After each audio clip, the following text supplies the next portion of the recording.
So this was my last soccer cleat of my athletic career, the last shoe I ever wore playing a sport.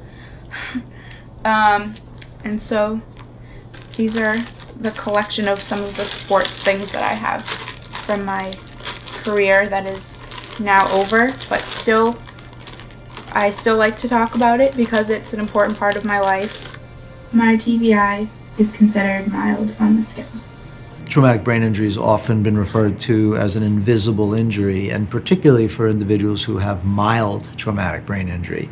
And that term is a misnomer because the effects or the consequences of mild traumatic brain injury can be actually very severe. It is visible that I have larger pupils now because of the injury. One might not be able to tell that I have trouble following things with my eyes, and so it's more difficult to track things. Also with my light sensitivity, someone might not really know that I'm in pain every time I go outside and I'm in the sunlight. So they're very dark, specifically, so they're prescription. I wear them every time I go outside because the light's too painful for my head to deal with. I also used to have noise sensitivity, and that can't be seen, so even when I would go into a school, if I would hear lockers or a bell, then that would be really difficult to deal with, and my headaches would get worse. What we used to call folks who were struggling with the challenges caused by, quote, a mild brain injury, you use the phrase, walking wounded. You look good, you sound good, you speak well, you're walking without too much difficulty or without any difficulty. Your hands are moving.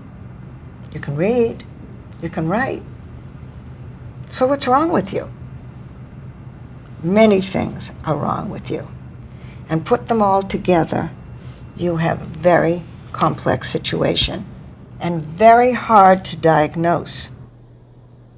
I have to stare at each circle of different colors, and they're to be put at different distances so that I work on my depth perception. And so with the first one, I'm supposed to see an X through this, so the strings will separate, and then more and more as I go out, I'll become less cross-eyed, and then going back in, I become more cross-eyed, and I have to hold the gaze on each dot for a certain amount of time so that I am trained to be able to see in that depth. What I do is I have to follow the tinfoil on top of the stick in different directions. And those directions are vertically, the depth direction, and horizontally.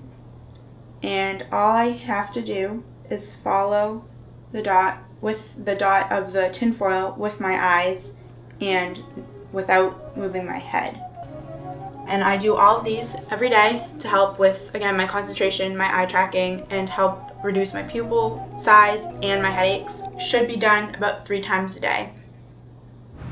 People who sustain concussions are not to be taken lightly. There's no head injury that should be ignored. And there's a tremendous amount of knowledge regarding concussions. And I think to say that I had a bump on the head, you need to be checked out. And if you feel you're not being checked out well enough, then seek another opinion. Call the brain injury support groups and chapters in your state and find out where you should call if you do not know.